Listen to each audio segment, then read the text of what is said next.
Why everybody stand up for the newest member of G Unit right now? What we gonna do? I'm gonna bring out young Hot Rod. Hot Rod!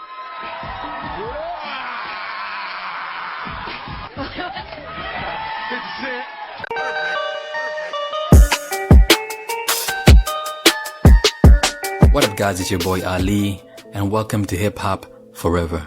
Now in 2006, 50 Cent was looking to expand the G-Unit empire. After the game's departure from the label, 50 was almost about to stop working with new artists altogether, thus keeping all his hits and influence to himself. However, despite being apprehensive at first, 50 decided to push forward and sign new artists to G-Unit Records, one of them being young Hot Rod from Phoenix, Arizona. Now 50 Cent and Hot Rod got in touch for the first time via phone on December 2005. Before this date, Hot Rod worked as a mortgage broker. Music was his main passion, but it was something that he did on the side. However, things for the rapper took a turn for the better when he and his manager got his demo into the hands of 50 Cent. Now after hearing Hot Rod's music, 50 was instantly intrigued by his gritty sound. 50 felt like Hot Rod's music reminded him of content that he himself would make, and because of this familiarity between both artists, 50 felt like Hot Rod would make a great addition to G-Unit Records. Initially when I received this demo, it reminded me of me. Like I was listening to it going, yeah, did I do this? Like for a second. And soon after hearing Hot Rod's demo, 50 decided to give him a call. 50 told Hot Rod to quit his monotonous job and fly down to meet him because he was about to become a millionaire. And without much hesitation, Hot Rod did as 50 asked. And in early 2006, Hot Rod became an official member of G-Unit. There was a time in Hot Rod's career when it looked like he might follow in the footsteps as his fellow G-Unit members as far as sales and influence go. He was making a name for himself in the rap game with every freestyle and TV appearance. Unfortunately, Hot Rod's situation with G-Unit Records did not work out, and he was dropped from the label, leaving his fans wondering what happened to Hot Rod.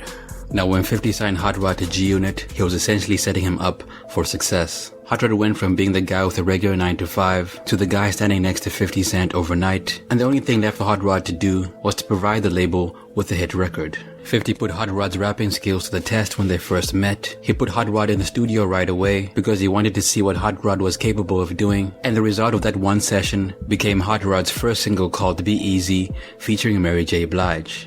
You better be easy. You gotta take your time to get what you want from me, shorty. Baby, be easy. Now can you imagine going from being a mortgage broker to a rapper on a major label that's signed to 50 Cent, and your first single was about to feature one of the biggest female artists of all time, that being Mary J. Blige. Now that sounds like a formula for success. However, when the single dropped, it failed to make any noise, nobody was talking about it, and the single didn't do well on the charts.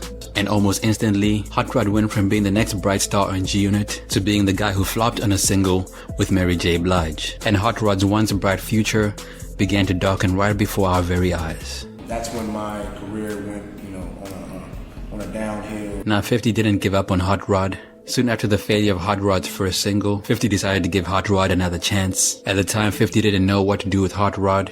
He had invested money and time on the young rapper, and he wanted to see some sort of return on his investment. So 50 gave Hot Rod a chance to prove his worth by making him his hype man. Now this is where things get a little bit more interesting. Now after the single with Mary J. Blige flopped, 50 took Hot Rod on the road. 50 and Hot Rod ended up in London together for one of 50's shows. He got to perform a lot of his greatest hits with Hot Rod as his hype man. However, when it came time to perform the single Wanksta, which is one of 50's most popular singles of all time, Hot Rod forgot the words to the song. I forgot the words, you know what I'm saying? And it was just so crazy, I forgot the words. He pretty much got fed up because I was making the show look real shady, Now let me put this in perspective. Wanksta is one of the most recognizable songs of all time. The song was released on November 5th, 2002. It was one of 50's first singles to chart after signing with Eminem and Dr. Dre. 50 took a couple of jabs at his longtime nemesis Ja Rule on the song, and this made the song even more monumental than it already was. Now maybe I'm exaggerating here, but I believe that if you played Wanksta in a country where English isn't the main language, the people there would still know the words to Wanksta. Hot Rod's one job was to know the words to one of the most popular songs of all time, and he still failed at that. And after that defining moment, 50 told Hot Rod to make a name for himself without his help. You know what I'm saying? And he basically took the mic from me, kicked me off the stage.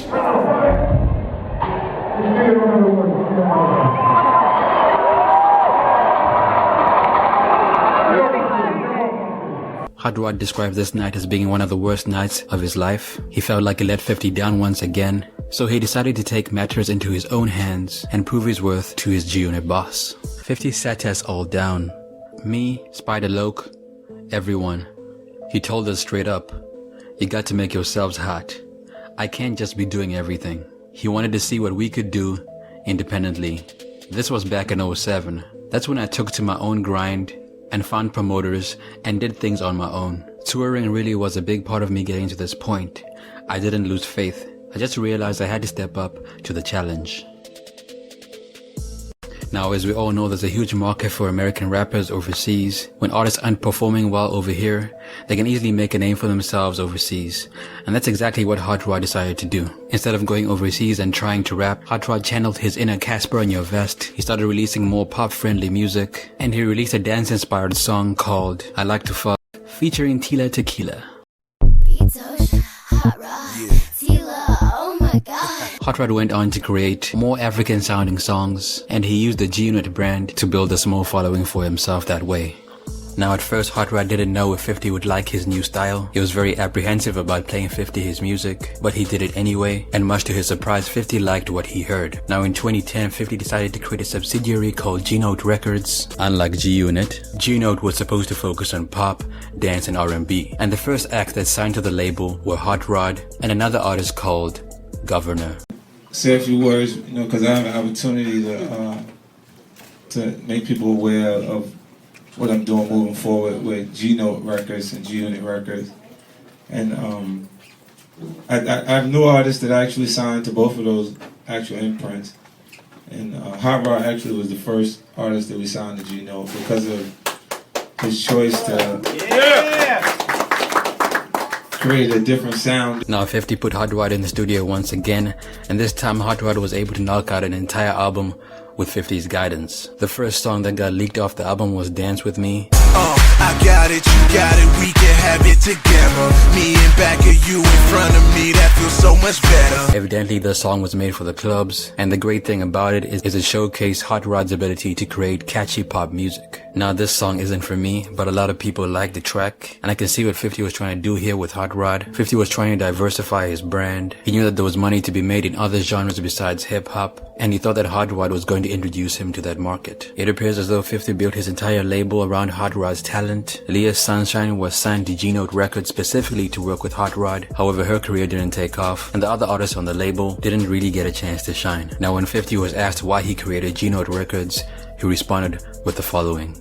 There was a gap in the market. The group G-Unit had a distinctive aggressive style, and so also everyone on the label's style was expected to be aggressive. It also is a platform for artists to make all different styles of music. Now there's no denying the fact that 50's impact on music is still felt to this day. He put out multiple bodies of work, some of which are considered classics, and it's safe to say that he's in a place where he doesn't have to rap anymore. With that being said, I feel like 50 didn't listen to the fans when he introduced Hot Rod and G-Note Records. It was completely different from the brand he already established, and this change didn't sit well with a lot of his fans. Now according to 50, the reason he didn't sign Hot Rod again to G-Unit Records was because Hot Rod's new music was less aggressive and more pop-oriented, and he thought the G-Unit fans would not gravitate towards Hot Rod's new material, so separating G-Note Records from G-Unit was the best move for him. Now when he was asked about his upcoming album on G-Note Records, Hot Rod responded with the following. I've been signed for 6 years and it feels great. I got signed off of demos and I wasn't educated on the industry. Going through all the things that I went through, I realized I had to be more involved in my career. I'm more involved in my promotion and marketing. I was learning before and now I'm like a boss. I feel like I deserve the pressure that is put on me because I have so much confidence in myself as an artist. I'm able to create and carry the torch for my label. I'm very fortunate and grateful for the situation that I have been put in, and with G-Note, I'm going to make it happen.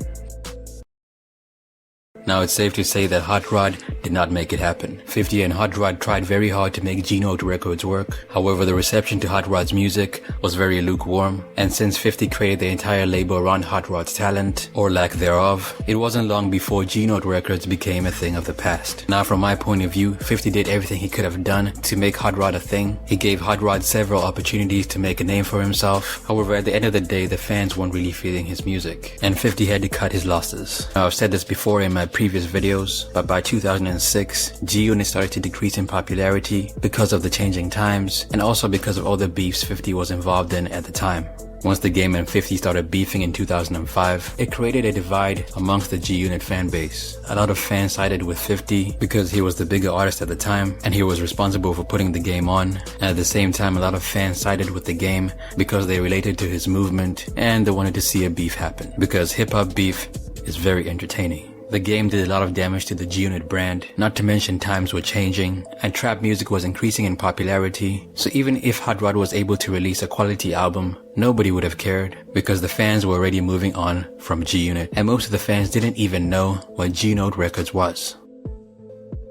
Now it appears as though Hot Rod isn't very active in the music space anymore. He made his money when he was with 50, but he didn't have the star power to pull off a successful career in the rap game. Hot Rod's Spotify page gets less than 200 listeners a month. His YouTube page only has one video up. You can find a lot of his pop videos online, but they aren't very easy to find. Now it's very clear that Hot Rod had a hustle mentality. He figured out that he wasn't popping in the States, so he decided to make a name for himself overseas, and that amount of self-awareness is something to be admired. But unfortunately for Hot Rod, it wasn't enough to keep his career afloat on G-Note Records. That's it for me, man. It's your boy Ali. What happened to Hot Rod in your opinion? Let me know down below. Also, if you have any video requests, be sure to let me know as well.